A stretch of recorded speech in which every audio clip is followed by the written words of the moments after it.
Au cours de la première étape de notre approche de l'alchimie, nous avons rencontré Patrick Burenstenas. Cet ingénieur en physique des matériaux est devenu un alchimiste. Il a entrepris de nous conduire aux portes de cette tradition mystérieuse. J'ai monté mon laboratoire et puis j'ai travaillé dedans pendant une vingtaine d'années. Et puis je suis arrivé à un certain nombre de conclusions qu'effectivement la matière ne se limitait pas au visible, mais qu'il y avait autre chose. Et que finalement l'autre chose, c'était ça l'important, c'était l'essentiel.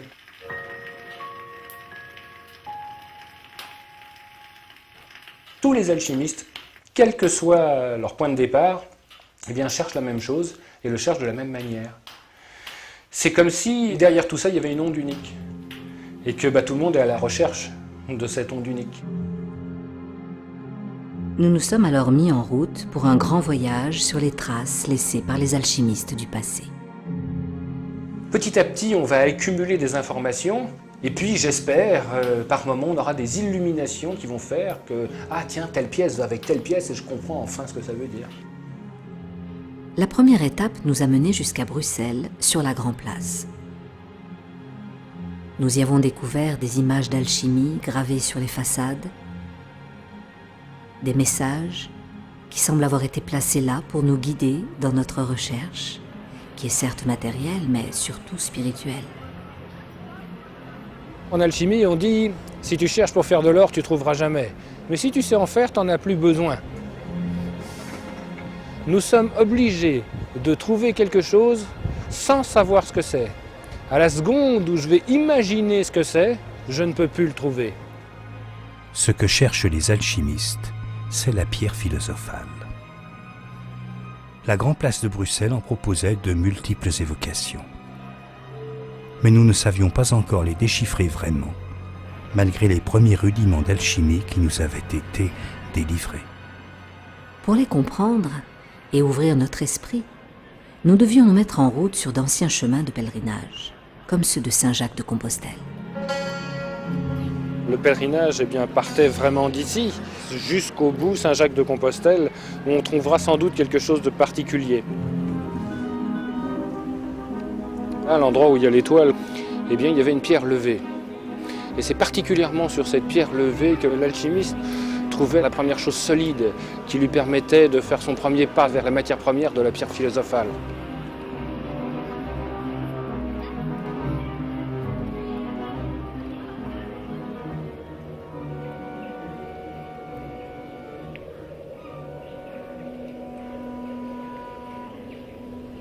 Notre route passera donc par des lieux précis, marqués de pierres levées, de dolmens, souvent remplacés par des monuments prestigieux, comme pour transmettre jusqu'à nous ce que d'anciennes civilisations avaient découvert.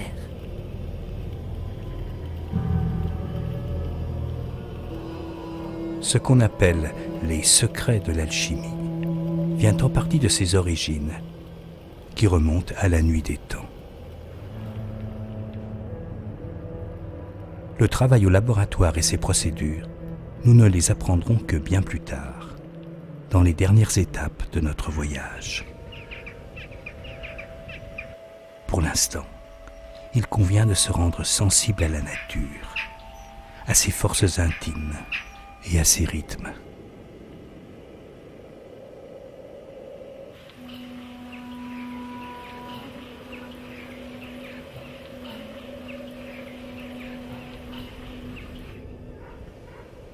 Après Bruxelles, l'apprenti alchimiste arrivait à Chartres. Un site mégalithique très ancien que les Celtes et les Druides se sont appropriés. Le peuple gaulois des Carnutes se réunissait dans la forêt de Chartres. On dit que la cathédrale s'est édifiée sur un tertre qui abritait un dolmen. Il serait peut-être encore enfoui sous la nef.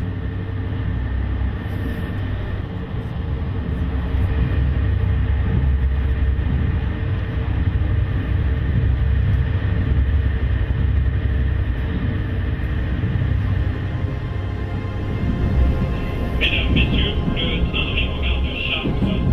Chartres.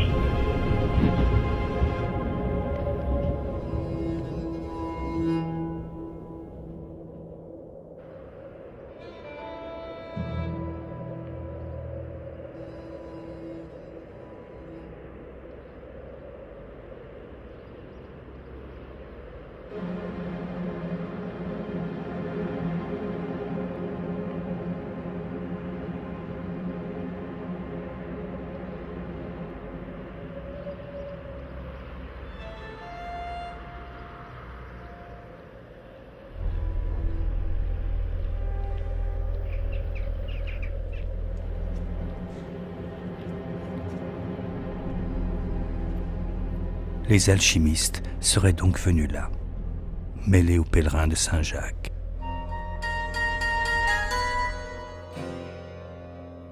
On en a la preuve sur la maison canoniale qui date du XVe siècle, juste en face de la cathédrale.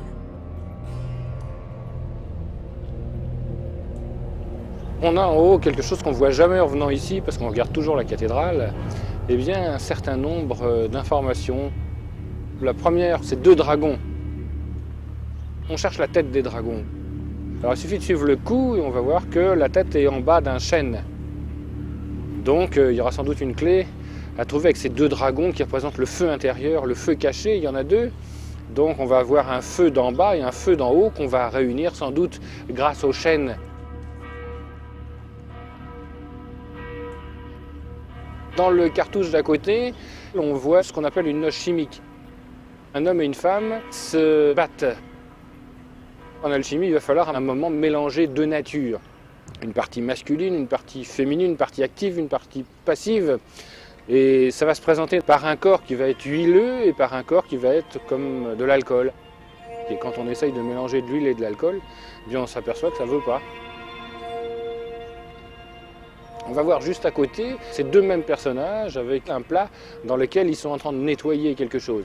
Eh bien effectivement, ces 2 natures auront comme particularité d'être capables de nettoyer la matière première.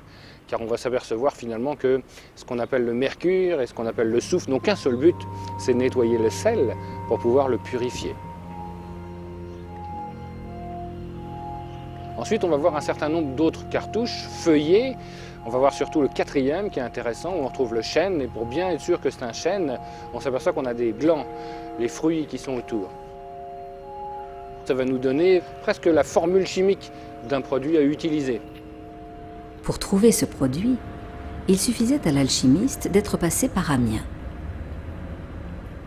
Sur un médaillon du portail de la cathédrale, il avait alors pu remarquer une branche de chêne et sur cette branche, un coq. Le coq, c'est le gallinacé. Le gallinacé, c'est d'ailleurs ce qui a donné le nom de la Gaule. Et on parle toujours d'un secret qui est caché à l'intérieur du chêne. Quel secret? Celui des Celtes. Il était gardé dans l'île d'Avalon, l'île des pommes, l'île de la connaissance. Mais les alchimistes ont découvert qu'il était aussi conservé plus près d'eux, sur les chênes. C'est ce qui est décrit dans certains textes où on parle de la pomme du chêne. Et ça paraît quelque chose de complètement illusoire, une pomme sur un chêne. Eh bien, le chêne peut avoir un parasite. Et ce parasite va faire comme des pommes ridées dessus, des vieilles pommes. C'est ce qu'on appelle la gale du chêne, gale issue directement du gallinacé, donc du coq. Et cette gale, eh bien, si je la travaille, je vais trouver à l'intérieur un produit qu'on appelle l'acide gallique. Et cet acide gallique aura une particularité pour purifier la matière. Donc la pomme du chêne existe bien et permettra de trouver un des secrets de notre quête.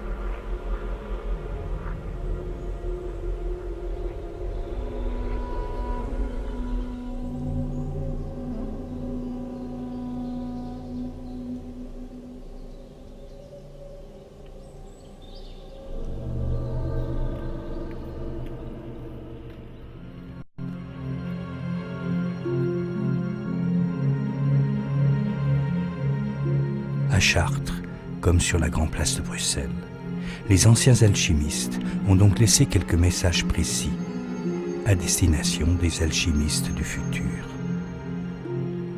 Cette façade, il est très probable qu'elle se continuait beaucoup plus loin et qu'elle donnait d'autres informations qu'on trouvera ailleurs, à l'extérieur et à l'intérieur de la cathédrale.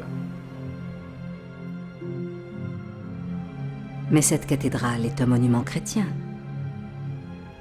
Comment pouvait-elle instruire ces alchimistes que l'Église a souvent condamnés?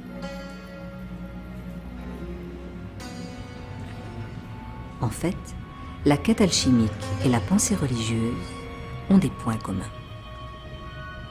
On peut voir un Christ qui est à l'intérieur d'une mandorle, comme quelqu'un écartant 2 rideaux. comme si on était capable de passer à travers un monde. C'est comme si c'était un seuil. C'est comme si d'un côté on avait quelque chose de terrestre et qu'au milieu on avait quelque chose de céleste. C'est bien la place du Christ, celui qui laisse passer la lumière sans aucune résistance. Ce qui est une caractéristique, comme on le verra bien plus tard, de la pierre philosophale.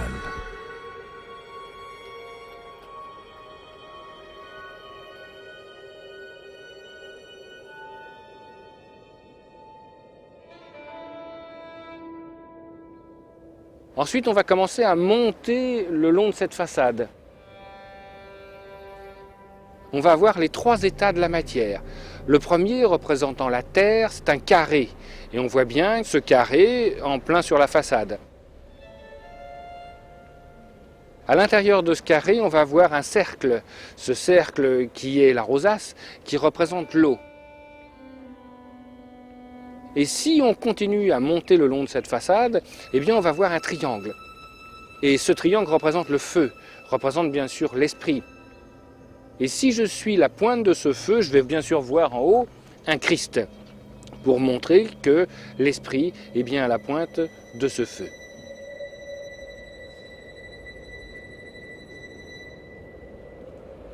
Quant aux flèches de la cathédrale, elles sont pour l'alchimiste les 2 polarités du monde, féminine et masculine. On s'aperçoit que ces tours sont entièrement différentes l'une de l'autre. La première, qui est en roman, représente la tour de la lune, une énergie paisible, non démonstrative, une énergie qui va de l'extérieur vers l'intérieur. Et c'est parfaitement rendu par la simplicité du roman.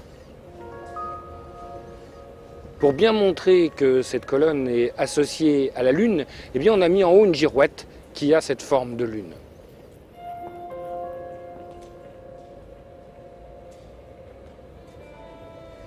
De l'autre côté, on a représenté le soleil. Et pour représenter le soleil, eh bien, on voit cette tour en gothique flamboyant, bien sûr. L'architecture est complètement différente et on sent cette énergie qui flamboie, qui va de l'intérieur vers l'extérieur. Et si on monte tout en haut de cette tour, on va s'apercevoir que la girouette qu'on a mise est un soleil.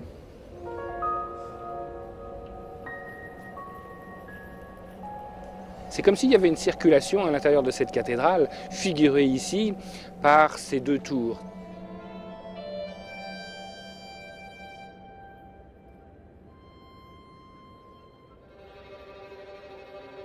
La lune et le soleil, les principes féminins et masculins.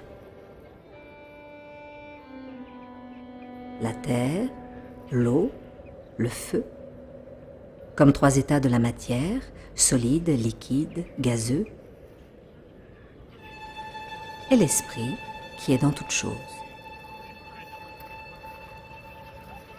La façade de Chartres, plus que celle d'autres cathédrales, est une bonne entrée en matière pour les alchimistes.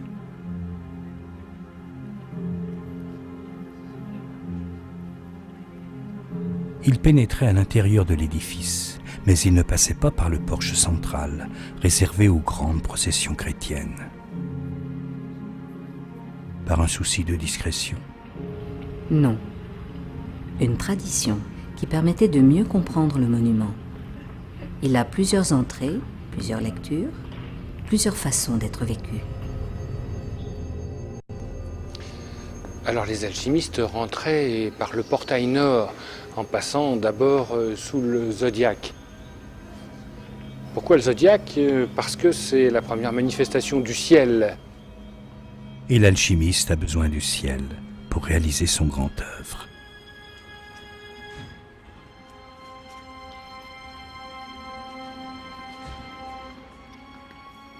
Il doit comprendre les saisons, les astres et les énergies de l'univers représentées par les figures du zodiaque.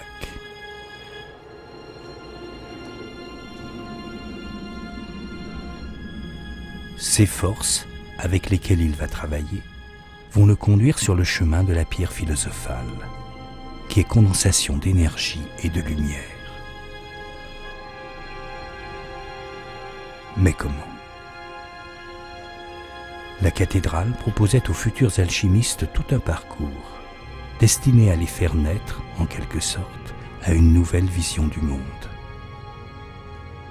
Les alchimistes franchissaient donc ce seuil avant de recevoir la lumière. Et pourquoi le portail nord? Parce que c'est l'endroit justement où la lumière était la plus faible et où, après être rentré dans la cathédrale, on pouvait progressivement poursuivre le chemin de cette lumière.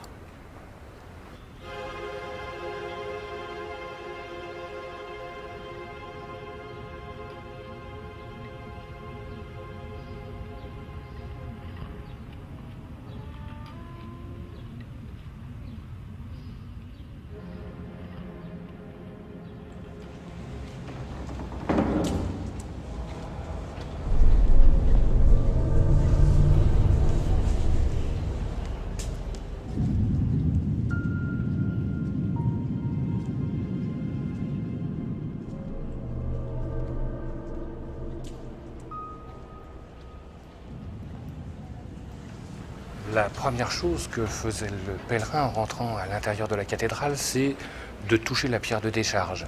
Une pierre qui lui permettait de retirer non seulement la poussière de son manteau, mais aussi la poussière de son esprit.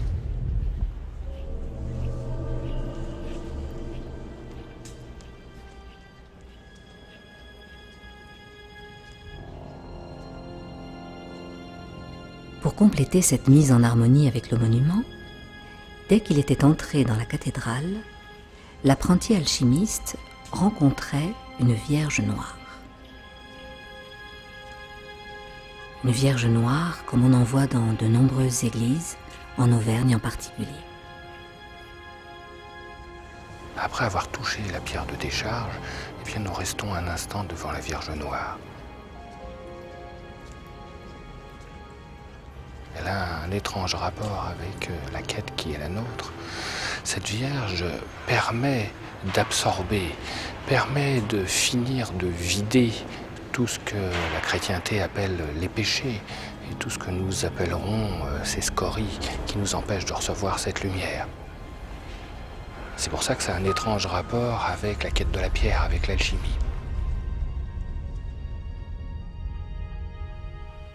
Ces vierges noires pourraient être une image de la matière première, vierge, qu'on décompose au cours de l'œuvre au noir, justement.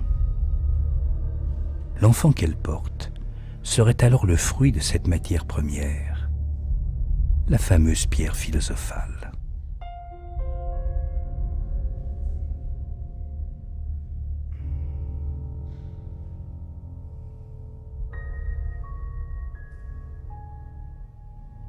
Les Vierges noires ont des origines mystérieuses.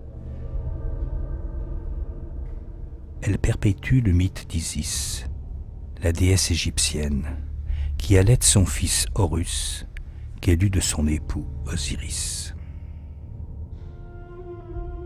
Avec les Vierges noires, Isis rappelle que l'alchimie occidentale trouve sa source en Égypte, dans la terre noire d'Égypte, puisque le mot arabe alchémia viendrait selon certains du mot copte kémite, le pays noir, l'Égypte.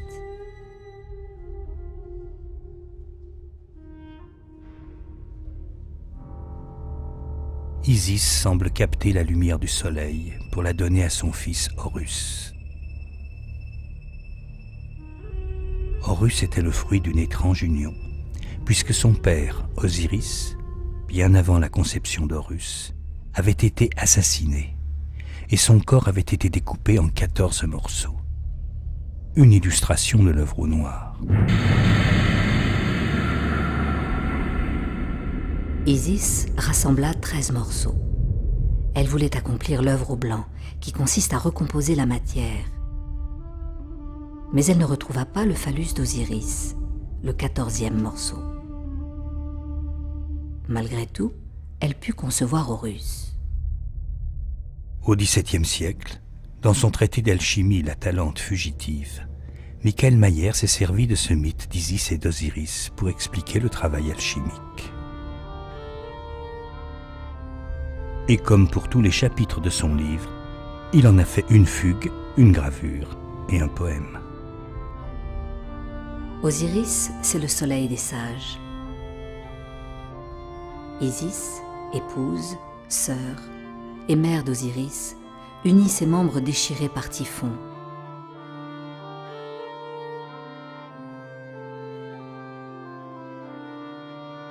Mais le phallus se perd dans l'eau marine. Le soufre qui donna le soufre n'est plus là.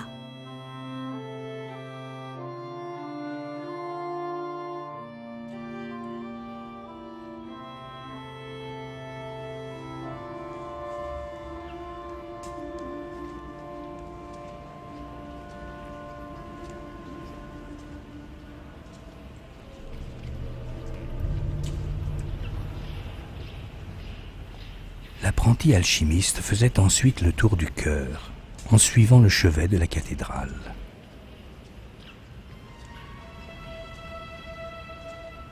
Et là, le zodiaque par lequel il avait pu pénétrer dans le bras nord du transept prend tout son sens.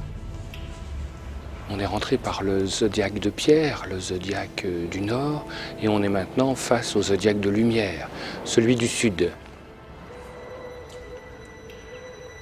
On voit bien que notre élévation continue et qu'on est passé de la matière, la pierre, à l'esprit, la lumière.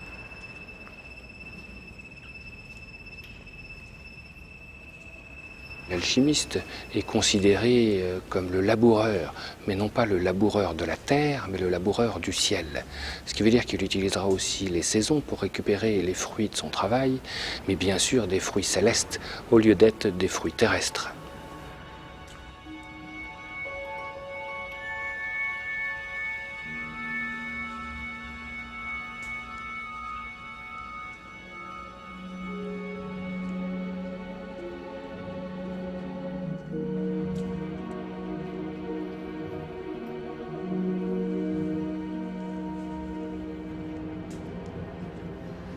En face du vitrail qu'on vient de voir, on a une horloge astronomique. Et sur cette horloge astronomique, on a répété une fois encore les signes du zodiaque. Sans doute pour nous montrer ici que c'était un zodiaque temporel associé à une horloge, opposé à un zodiaque spirituel qui était associé à la lumière.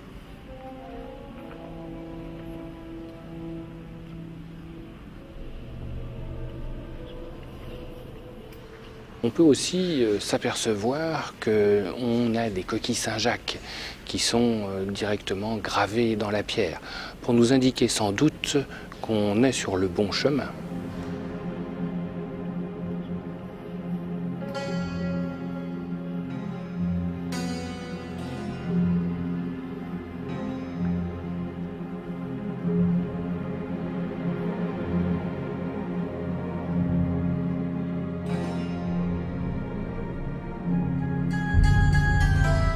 Ce chemin de la lumière et de l'énergie, le futur alchimiste le retrouvait aussi dans les couleurs des célèbres vitraux de Chartres.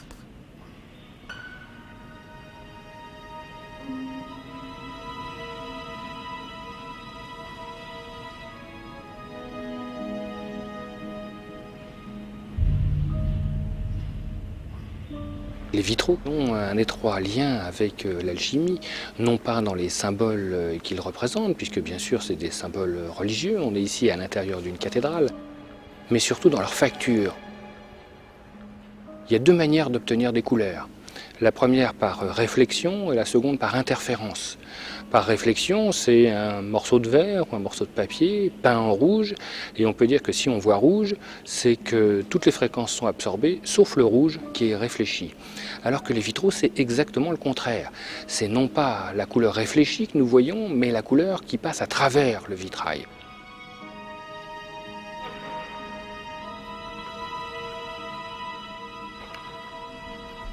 Pourquoi on n'est pas capable aujourd'hui de reproduire ces vitraux? Parce qu'on fait des verres colorés, qu'on teinte dans la masse par exemple.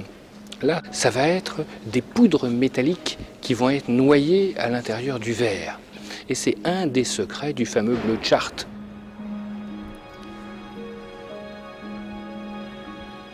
Alors, où ça a un lien avec l'alchimie? Eh bien, pour faire du rouge, il suffit de mettre à l'intérieur de ce verre des petits miroirs. Et ces petits miroirs sont composés de poudre métallique, et particulièrement d'or.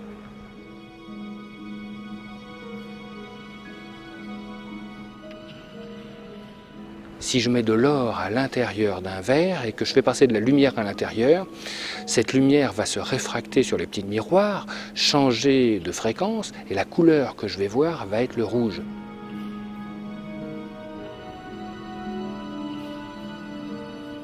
Il est particulièrement intéressant de voir que l'or est associé au soleil et donc donne cette couleur rouge.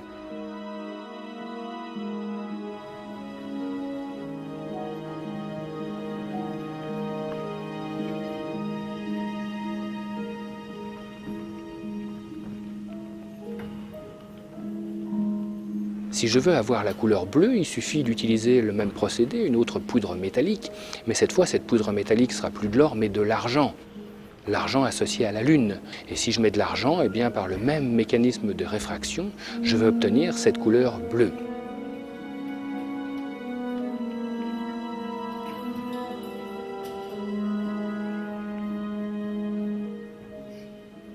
Donc, le Soleil et la Lune sont associés à l'intérieur de ce vitrail.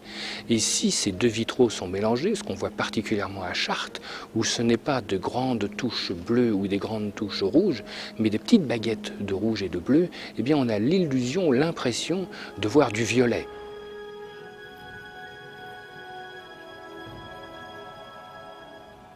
Et le violet est la dernière couleur visible du spectre, au-delà c'est l'ultraviolet.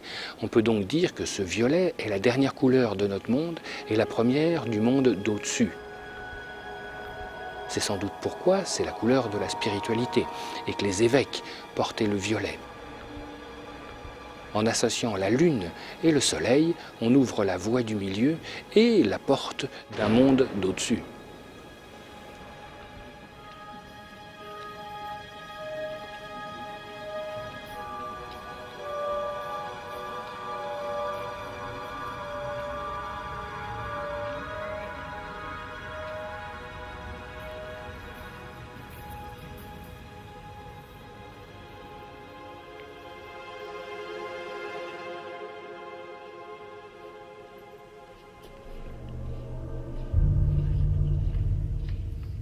Comme s'il se glissait entre le soleil et la lune, le futur alchimiste, à Chartres, commençait à comprendre que l'univers pouvait s'ouvrir sur d'autres dimensions. La cathédrale allait même jusqu'à proposer un moyen physique pour accéder à ces autres dimensions.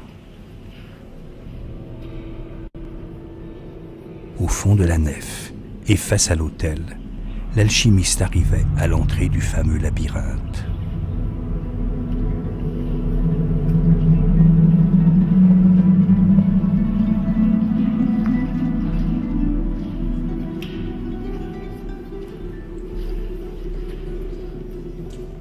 C'est un des rares labyrinthes du Moyen-Âge qui ait été conservé, presque intact, dans une cathédrale. Il date de la fin du XIIe siècle.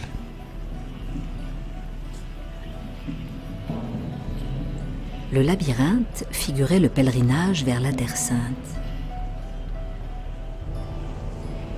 On l'appelait la lieue de Jérusalem.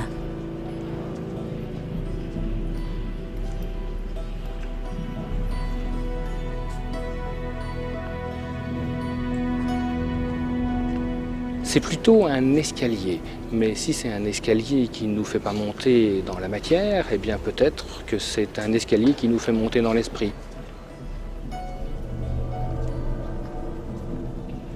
Le labyrinthe semble reproduire l'image d'un cerveau vu en coupe.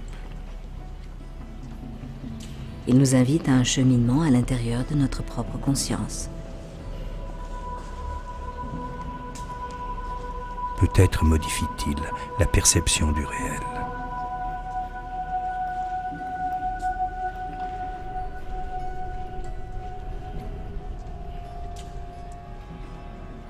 Dans les traités d'alchimie, on trouve souvent l'image du labyrinthe. Il représente les multiples difficultés qu'on rencontre sur le chemin du grand œuvre. L'apprenti alchimiste doit trouver le fil d'Ariane qui lui permettra de ne pas s'égarer dans ses travaux compliqués. Au cœur du labyrinthe, il y avait d'ailleurs, jusqu'à la Révolution, une plaque de cuivre montrant Thésée terrassant le Minotaure. Après sa victoire, Thésée se lia d'amitié avec Hercule, un personnage emblématique des travaux de l'alchimiste.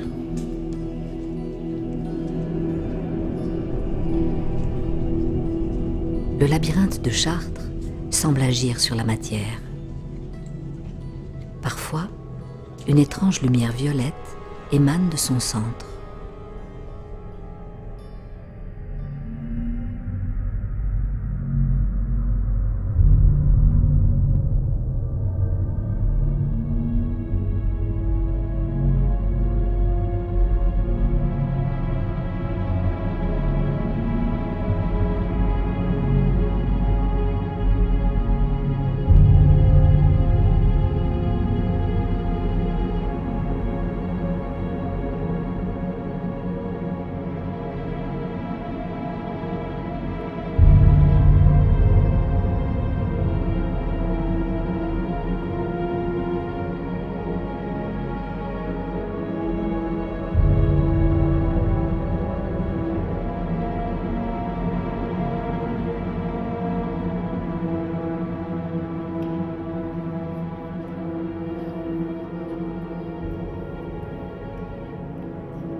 Après être restés quelques instants au cœur du labyrinthe, eh bien, nous sommes allés directement sur la porte d'Occident. Là, nous avons trouvé une pierre carrée, crème, et on a fixé le vitrail qui est derrière le maître-autel. Un vitrail sur lequel on n'arrive pas à faire le point, et quand on le regarde d'une manière un peu précise, eh bien, on devient assez rapidement nauséeux. Tout de suite après, on regarde à la verticale. Et à ce moment-là, eh bien, on peut dire que toute l'énergie du lieu, toute la charge de la cathédrale se vide à l'intérieur de nous.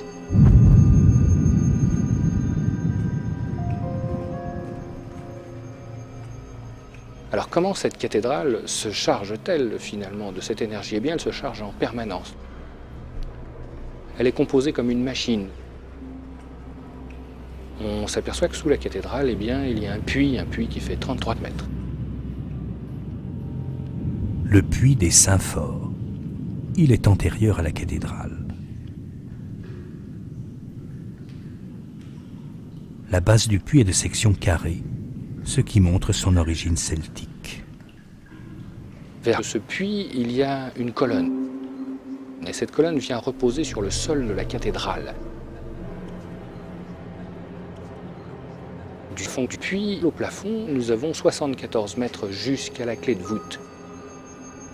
Et comme l'ouverture du puits est à près de 4 mètres sous le sol de la nef, la partie visible et la partie souterraine de la cathédrale sont en harmonie. Si on regarde en coupe la cathédrale, on s'aperçoit qu'elle est exactement bâtie comme un violon. La colonne faisant l'âme, la table étant le sol de la cathédrale, et la crypte étant la caisse de résonance. Cette colonne, qui est le vestige d'une ancienne église et qui raccorde le sol du tertre au pavement de la nef, est comme l'âme de Chartres.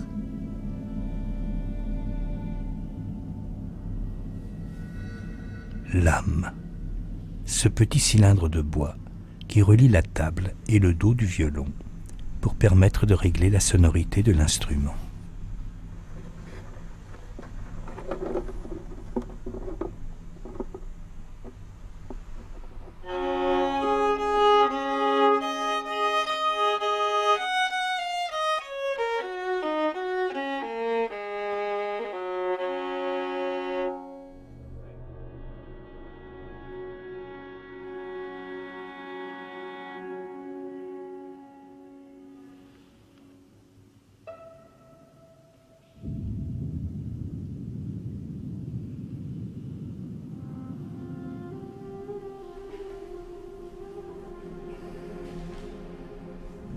Près de cette colonne, et derrière le puits des Saints-Forts, se trouvait la première Vierge Noire de Chartres. Détruite à la Révolution, elle a été reconstituée. Elle est dans la crypte du Nord, juste en dessous de la Vierge Noire qui est placée dans la nef et qu'on appelle curieusement Notre-Dame du Pilier.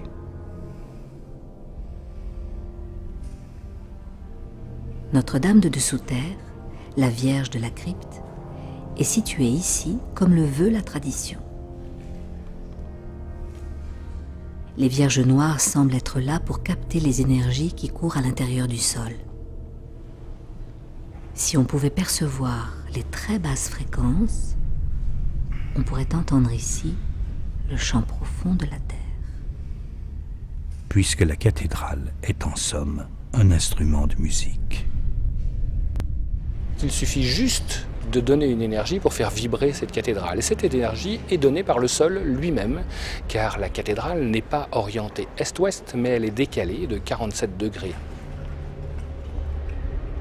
La plupart des églises dirigent en effet le chevet de leur nef vers la Terre Sainte, vers l'Est. Chartres ne regarde pas vers l'Est, mais vers le Nord-Est, 47 degrés nord par rapport à l'Est. Comme pour montrer cette particularité, au pied de la tour de la Lune, on trouve un ange au sourire énigmatique. Il présente un cadran solaire face au soleil de midi, donc vers le sud.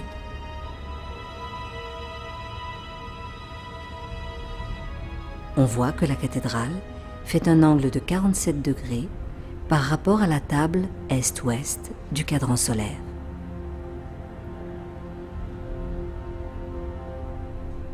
Cette orientation de la cathédrale vers le nord-est se vérifie sur les cartes. A-t-elle été dictée par la configuration du tertre et du site mégalithique? A-t-elle été étudiée pour correspondre à la position de certaines étoiles? On a avancé de nombreuses hypothèses. Mais ce qu'on peut observer, c'est que l'orientation de Notre-Dame de Chartres est en relation avec le relief particulier de la plaine de la Beauce qui l'entoure. Cette plaine est rythmée par une succession de petites vallées et de collines. Des anticlinaux et des synclinaux, disent les géographes. Les cartes géologiques en montrent le tracé. Et là, surprise. On voit que la succession de ces collines et de ces vallées forme des lignes parallèles qui sont perpendiculaires à l'axe de la cathédrale. On dirait des vagues formées par une houle légère.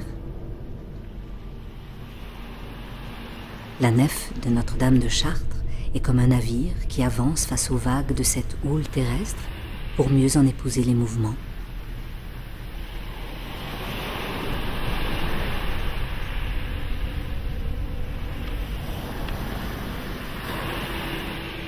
La terre est semblable à la mer. Comme les océans, elle est sensible à la force des astres et de la lune. Et en venant frapper cette cathédrale, une énergie remplit les pierres, les murs eux-mêmes. Et cette énergie, bien sûr, on a la possibilité de la récupérer.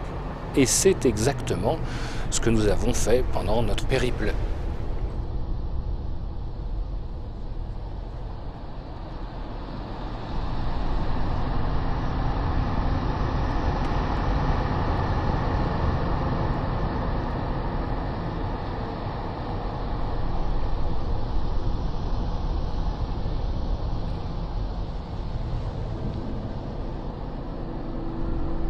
En parcourant la cathédrale, l'apprenti alchimiste comprenait qu'il lui faudrait harmoniser les énergies de ce qui est en bas avec celles de ce qui est en haut.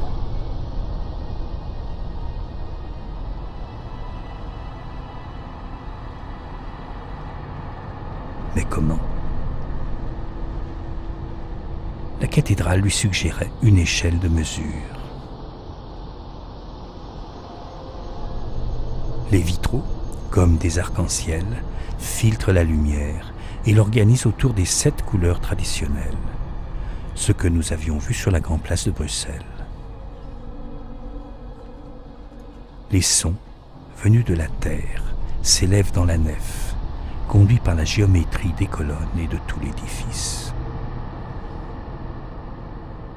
Les musiciens ont structuré les sons en 7 notes qu'on retrouve dans le rythme architectural de l'élévation de la nef. Les 7 notes de la gamme, jointes aux 7 couleurs de l'arc-en-ciel, chantent les 7 jours de la semaine, les 7 planètes des anciens, les 7 métaux des alchimistes et les 7 étapes de notre voyage. À côté de la grande rosace ouest, sur le vitrail de droite, on va retrouver ces 7 marches entre la matière et l'esprit. Il n'y a plus qu'à grimper.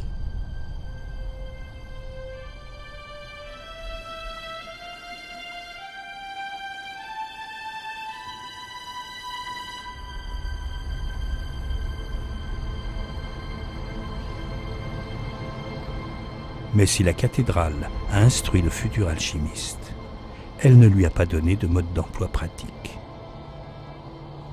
Même si pour le moment cette cathédrale ne nous donne aucun moyen technique, aucune méthode pour obtenir le grand œuvre, eh bien elle nous met en tout cas sous la voie de la philosophie de cette œuvre, qui est une phrase particulière qu'on trouve dans la table d'émeraude qui dit « Tu trouveras la lumière qui pénètre toute chose solide et éloigne toute ténèbres ».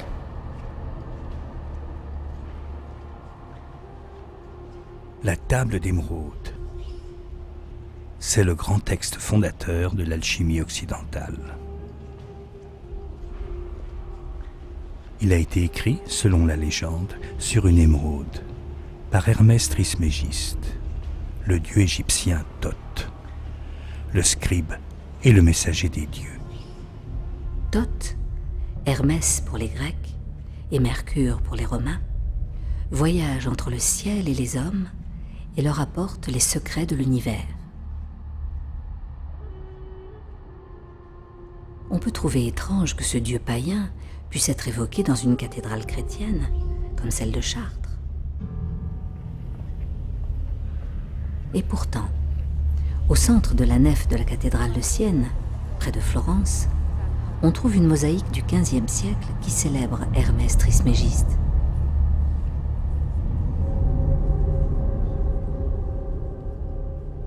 Il est montré comme le messager qui annonce la venue du Christ et du Verbe.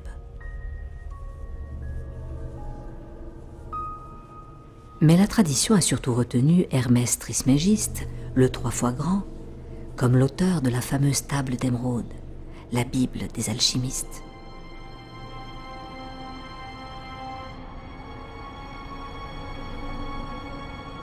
Il s'agit d'un texte latin du Moyen-Âge, traduit sans doute d'un manuscrit arabe du 8e siècle, lui-même adapté d'un texte grec venu d'Alexandrie.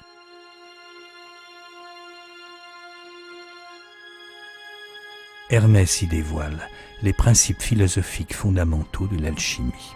De façon hermétique, évidemment. Quod est inferius, est sicut quod est superius. Ce qui est en bas est comme ce qui est en haut, et ce qui est en haut est comme ce qui est en bas. Et quod est superius, est sicut quod est inferius. Pour que s'accomplissent les miracles d'une seule chose. Ad perpetranda miracula rei unius. Et comme toutes les choses ont une seule et même origine, par l'intermédiaire d'un seul élément, tout ce qui a été créé est l'adaptation de cet élément unique. Et sicut omnes res fuerunt tabuno, meditatione unius. Sic omnes res datae fuerunt, ab ac unare adaptatione. Paterius est sol. Son père est le soleil. Et sa mère est la lune. Materius luna. Portavit illud ventus in ventre suo. Le vent l'a porté dans son ventre. La terre est sa nourrice. Nutrix eius terra est. Le Père de toutes les choses du monde est ici. Pater omnis terres mitotius mundi est hic. Sa force est conservée intacte quand elle a été mise dans la terre. Vis eius integra est, si versa fuit in terram. Tu sépareras la terre du feu, le subtil de l'épais, avec douceur et grande industrie. Separabis terram abigne, subtileas piso, suaviter, cum magno ingenio.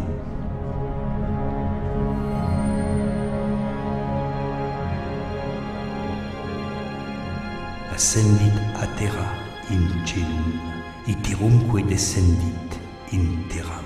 Il monte de la terre au ciel et descend sur la terre, et reçoit la force des choses d'en haut et d'en bas. Et recipituim superiorum et inferiorum.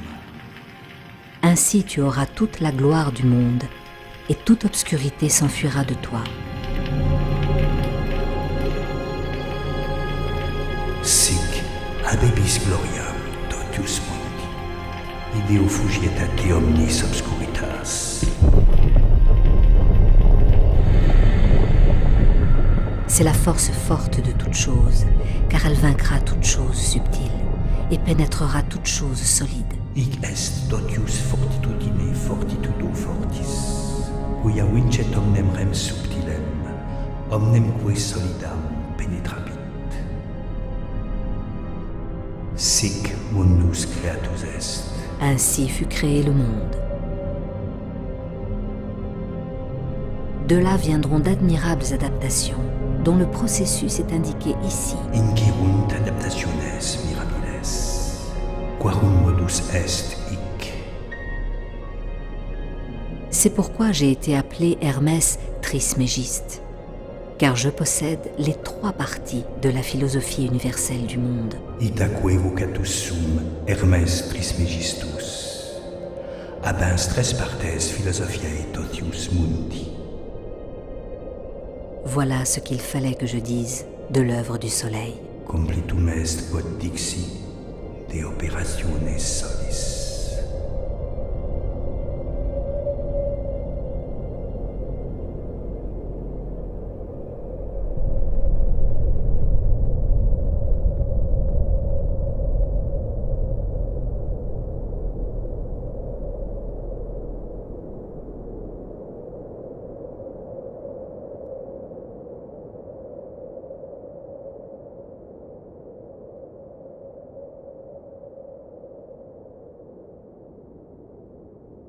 Et toute obscurité s'enfuira de toi.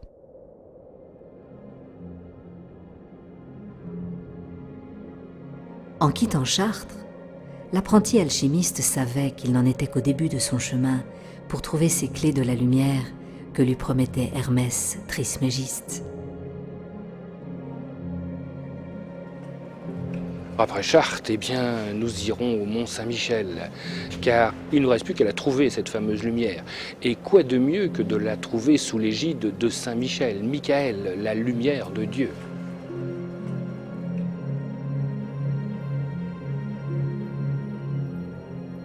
La route de Saint-Jacques est alignée sur la lumière des étoiles et de la Voie lactée. Saint-Michel, que nous avions entrevu à Bruxelles, va prendre le relais de la cathédrale de Chartres. Et c'est au Mont Saint-Michel, dans la 3e étape de notre voyage, que nous pourrons découvrir d'autres extraordinaires dimensions de la quête des alchimistes.